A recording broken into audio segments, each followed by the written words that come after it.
ಲೋಕಸಭಾ ಸದಸ್ಯರಾಗಿ, ಕೇಂದ್ರದ ಸಚಿವರಾಗಿ, ಕರ್ನಾಟಕ ರಾಜ್ಯದ ಮುಖ್ಯಮಂತ್ರಿಗಳಾಗಿ ನೂರಾರು ಕೊಡುಗೆಗಳನ್ನು ಈ ರಾಜ್ಯದ ಜನರಿಗೆ ಕೊಟ್ಟಿದ್ದಾರೆ. ಸನ್ಮಾನ್ಯ ಎಸ್.ಎಂ. ಕೃಷ್ಣರವರು ನಮ್ಮ ಜಿಲ್ಲೆಯ ಹೆಮ್ಮೆಯ ಪುತ್ರ ಅಂತ ಹೇಳ್ಕೊಳ್ಳಿಕ್ಕೆ ನನಗೆ ಭಾಳ ಅಭಿಮಾನ ಇದೆ. ಈಗ ಅವರು ಮಂಡ್ಯ ಜಿಲ್ಲೆಯವರಾಗಿರೋದ್ರಿಂದ ಮಂಡ್ಯದಲ್ಲಿ ಅವರ ಹೆಸರಿನಲ್ಲಿ ಏನೇನು ಮಾಡಬೇಕಂತ ತಾವು ಸರ್ಕಾರಕ್ಕೆ ಒತ್ತಾಯಿಸ್ತೀವಿ?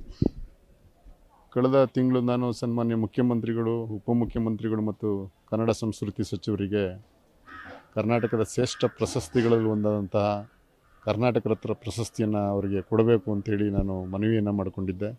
ಆ ಮನವಿಗೆ ಹೋಗೊಟ್ಟು ಸನ್ಮಾನ್ಯ ಮುಖ್ಯಮಂತ್ರಿಗಳು ಮತ್ತು ಕನ್ನಡ ಸಂಸ್ಕೃತಿ ಸಚಿವರಾದಂಥ ಶಿವರಾಜ್ ತಂಗಡಗಿರವರು ಕೂಡಲೇ ಈ ಪ್ರಸ್ತಾವವನ್ನು ಮಂಡಿಸಬೇಕು ಸಚಿವ ಸಂಪುಟದ ಮುಂದೆ ಅಂತೇಳಿ ಆದೇಶವನ್ನು ಮಾಡಿದ್ದಾರೆ. ಈಗ ಇದೇ ತಿಂಗಳು 20, 21, 22ರಂದು ಅಖಿಲ ಭಾರತ ಸಾಹಿತ್ಯ ಸಮ್ಮೇಳನ ಮಂಡ್ಯದಲ್ಲಿ ನಡೀತಾ ಇದೆ. ಆ ಸಮ್ಮೇಳನದ ಮುಖ್ಯ ವೇದಿಕೆಗೆ ನಮ್ಮ ಜಿಲ್ಲಾ ಉಸ್ತುವಾರಿ ಸಚಿವರು ಈಗಾಗಲೇ ಘೋಷಣೆ ಮಾಡಿದ್ದಾರೆ. ಮುಖ್ಯ ವೇದಿಕೆಗೆ ಶ್ರೀಮಾನ್ ಎಸ್.ಎಂ. ಕೃಷ್ಣ ವೇದಿಕೆ ಅಂತೇಳಿ ಹೆಸರಿಡಲಿಕ್ಕೂ ಕೂಡ ಈಗಾಗಲೇ ತೀರ್ಮಾನವನ್ನು ನಮ್ಮ ಉಸ್ತುವಾರಿ ಸಚಿವರು ಮಾಡಿದ್ದಾರೆ. ನಮ್ಮ ಮಂಡ್ಯ ಜಿಲ್ಲೆಯ ನಗರದ ಶಾಸಕರಾದಂಥ ಶ್ರೀ ರವಿಕುಮಾರ್ ಗಣಿಗರ್ ಅವರು ಬಿ ಹೊಸೂರಿನಲ್ಲಿ ನಿರ್ಮಾಣ ಹಂತದಲ್ಲಿರ್ತಕ್ಕಂಥ 100 ಬೆಡ್ ಹಾಸ್ಪಿಟ್ಲಿಗೆ ಶ್ರೀಮಾನ್ ಎಸ್.ಎಂ. ಕೃಷ್ಣ ಆಸ್ಪತ್ರೆ ಅಂತಕ್ಕಂಥ ನಾಮಕರಣ ಮಾಡಬೇಕು ಅನ್ನುವಂಥ ಪ್ರಸ್ತಾವನೆಯನ್ನು ಕೂಡ ಈಗ ಸರ್ಕಾರದ ಮುಂದೆ ಇಟ್ಟಿದ್ದಾರೆ ಸರ್. ಕೊನೆಯದಾಗಿ ಯಾವಾಗ ಎಸ್.ಎಂ. ಕೃಷ್ಣವನ್ನು ಭೇಟಿಯಾಗಿದ್ರಿ, ಏನೆಲ್ಲ ಸಲಹೆಗಳನ್ನು ಏನಾದ್ರು ಕೊಟ್ಟಿದ್ರಾ? ಸನ್ಮಾನ್ಯ ಕೃಷ್ಣ ಸಾಹೇಬರಿಗೂ ನನಗೂ ಭಾಳ ಹತ್ತಿರದ ನಂಟು.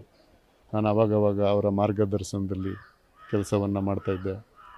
ಅವರು ಈ ರಾಜ್ಯದ ರೈತರ ಬಗ್ಗೆ, ಜನಸಾಮಾನ್ಯರ ಬಗ್ಗೆ ನೀನು ಪರಿಷತ್ತಿನಲ್ಲಿ ಧ್ವನಿ ಎತ್ತಬೇಕು, ಜನಸಾಮಾನ್ಯರ ಧ್ವನಿಯಾಗಿ ನೀನು ಕಾರ್ಯನಿರ್ವಹಿಸಬೇಕು ಅನ್ನುವಂಥ ಒಂದು ಮಾತನ್ನು ನನಗೆ ಹೇಳ್ತಾಯಿದ್ರು. ಅದೇ ರೀತಿ ಮೈಸೂರು ಸಕ್ಕರೆ ಕಾರ್ಖಾನೆ ನಿಂತೋಗಿದ್ದಂಥ ಸಂದರ್ಭದಲ್ಲಿ ನನ್ನನ್ನು ಕರೆದು ಸಕ್ಕರೆ ಕಾರ್ಖಾನೆಯ ಬಗ್ಗೆ ನೀನು ಮುಖ್ಯಮಂತ್ರಿ ಗಮನಕ್ಕೆ ತಂದು ಅದು ಪುನರಾರಂಭ ಮಾಡಿಸ್ಬೇಕು ಅನ್ನುವಂಥ ಒಂದು ಸೂಚನೆಯನ್ನು ಕೂಡ ನನಗೆ ಕೊಟ್ಟಿದ್ದರು. ಆ ನಿಟ್ಟಿನಲ್ಲಿ ನಾನು ಸನ್ಮಾನ್ಯ ಸಿದ್ದರಾಮಯ್ಯನವರನ್ನ ಭೇಟಿ ಮಾಡಿ 50 ಕೋಟಿ ಹಣವನ್ನು ಬಿಡುಗಡೆ ಮಾಡಬೇಕು ಅನ್ನುವಂಥ ಮನವಿಯನ್ನು ಕೂಡ ನಾನು ಮಾಡಿದ್ದೆ. ಆ ಮನವಿಗೆ ಹೋಗೊಟ್ಟು 50 ಕೋಟಿ ಹಣವನ್ನು ಕೂಡ ಸನ್ಮಾನ್ಯ ಮುಖ್ಯಮಂತ್ರಿಗಳು ಬಿಡುಗಡೆ ಮಾಡಿ ಕಾರ್ಖಾನೆ ಚಾಲೂ ಆಗಿದೆ ಸರ್. ಈಗ ಕನ್ನಡ ಸಾಹಿತ್ಯ ಸಮ್ಮೇಳನ ಮಂಡ್ಯದಲ್ಲಿ ನಡೀತಿದೆ, ಅದರಲ್ಲೂ ಕೂಡ ಯಶಸ್ವಿಯಾಗಿ ಮಾಡಿ ಅಂತೇಳ್ಬಿಟ್ಟು ಕಳೆದ 1 ವಾರದಿಂದಲೂ ಕೂಡ ಜಿಲ್ಲಾಡಳಿತಕ್ಕೆ ಪತ್ರವನ್ನು ಬರೆದಿದ್ರು. ಹಾಗಾಗಿ ಕನ್ನಡ ಸಾಹಿತ್ಯ ಸಮ್ಮೇಳನದಲ್ಲಿ ಎಸ್.ಎಂ. ಕೃಷ್ಣ ಅವರ ಬಗ್ಗೆ ನುಡಿನ ಮನನ ಇಲ್ಲಾಂದರೆ ಏನೋ ಬೇರೆ ಏನೋ ಕಾರ್ಯಕ್ರಮ ಆಯೋಜನೆ ಮಾಡೋಕ್ಕೆ ಏನೋ ಮನವಿ ಮಾಡ್ತೀರಾ? ನಾನು ಈಗ ನಮ್ಮ ಕನ್ನಡ ಸಾಹಿತ್ಯ ಪರಿಷತ್ ಅಧ್ಯಕ್ಷರಾದ ಮಹೇಶ್ ಜೋಶಿ ಅವ್ರ ಜೊತೆ ಮಾತನಾಡ್ತೇನೆ.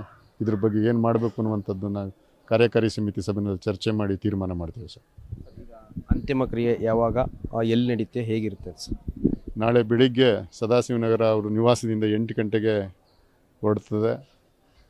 ಕೆಂಗೇರಿ, ಬಿಡದಿ, ರಾಮನಗರ, ಚನ್ನಪಟ್ಟಣ ಮಾರ್ಗವಾಗಿ ಮದ್ದೂರಿಗೆ 10:30ಗೆ ತಲುಪಿ ಮದ್ದೂರಿನಲ್ಲಿ ಸಾರ್ವಜನಿಕ ದರ್ಶನಕ್ಕೆ ಇಟ್ಟು 3 ಗಂಟೆಯಿಂದ 4:15 ಒಳಗಡೆ ಅವರ ಅಂತಿಮ ವಿಧಿವಿಧಾನಗಳನ್ನು ನೆರವೇರಿಸಿ ಸುಮಾರು 800 kg ಶ್ರೀಗಂಧದಲ್ಲಿ ಅವರ ಚಿತಾಭಸ್ಮಕ್ಕೆ ಅಗ್ನಿಸ್ಪರ್ಶವನ್ನು ಮಾಡಬೇಕು ಅನ್ನುವಂಥ ತೀರ್ಮಾನವನ್ನು ಕುಟುಂಬದ ಸದಸ್ಯರು ತೀರ್ಮಾನ ಮಾಡಿದ್ದಾರೆ ಸರ್.